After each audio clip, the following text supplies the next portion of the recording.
Yaminai, and today I want to show you Griddify, which is a Photoshop panel to make guides and grids.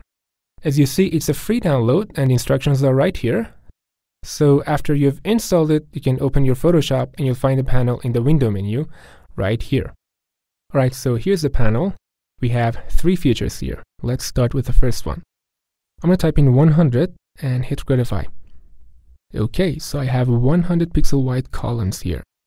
I can add a space and say 40. Alright, so you see how that works.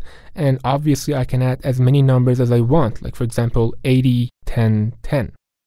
Okay, I can also change the direction of these guides or limit the whole thing inside the selection. And by the way, these are in pixels because I've chosen pixels as my Photoshop's default measurement unit. You can change yours in the preferences dialog right here.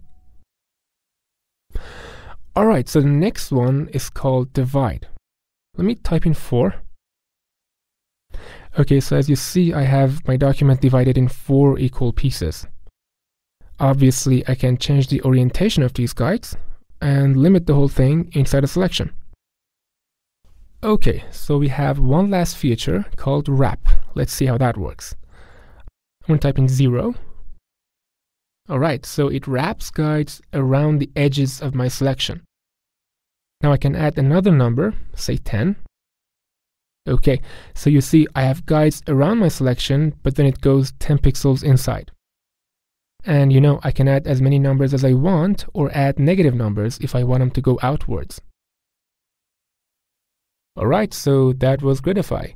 Once again, it's a free download. It's in beta, so if there are any bugs or any features missing, just let us know. The project is on GitHub and you can also reach us via email.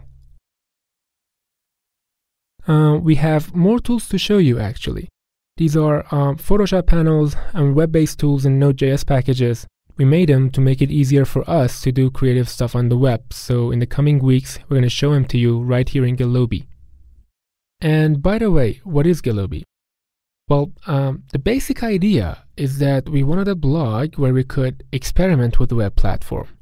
Like for example, this tutorial, it's not a video tag. If you open your inspector, you'll see that all of this is HTML and CSS, like these are divs and those are buttons, you can click on them. All these elements are actually animated. We did that using Theater.js. We made Theater.js as a web-based animation tool.